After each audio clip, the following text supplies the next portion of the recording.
ड्रामे बनाए जा रहे हैं। हिंदुस्तान के ड्रामे तो रोक दिए। मैं पाक फौज को सलाम पेश करता हूं, बोलो सलाम। हम मुल्क के इस इदारों को सलाम पेश करते जिन्होंने हिंदुओं के एजेंट अमन की आशा, मैंने कहा अमन की आशा के चल में पूरे भारत को तुमने यहां पर लाना था। शुक्र है वो गलीज फिल्में और ड्रामे बंद हुए, लेकिन चंद चैनल हैं जिनका नाम लेने से भी हम नहीं घबराते, ना वो हमारा कुछ कर सकते हैं। हम सिर्फ बात बताना चाह रहे हैं और बार बार दरखास्तें भी दी और बता रहे हैं कि टेलीविजन के अंदर हमारी बहन बेटियों के लिए जो ड्रामे बनाकर पेश किए जाते हैं उसमें इस कदर बेहयाई है।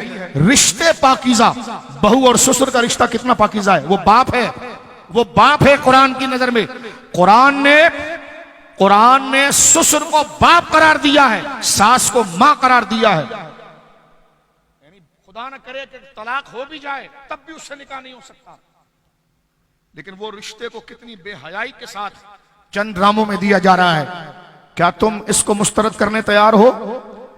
मैं केबल ऑपरेटरों से कहूंगा, तुम मुसलमान हो यार, तुम इसके लिए जिद्दोजहद करो, जिद्दोजहद करो। ऑपरेटरों से भी कह रहे हैं, दीगर और लोगों से कह रहे हैं, सांस रही जिंदा रहे इंशाअल्लाह शरीयत की तहरीक कानून के दायरे में रहकर अखलाक के साथ चलाएंगे।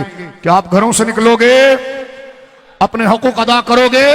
मौला इमाम हसन को सुनने वाले गौर कर रहे हो, कोई स्कोरिंग नहीं है, लेकिन ये हमारा अखलाकी हक है।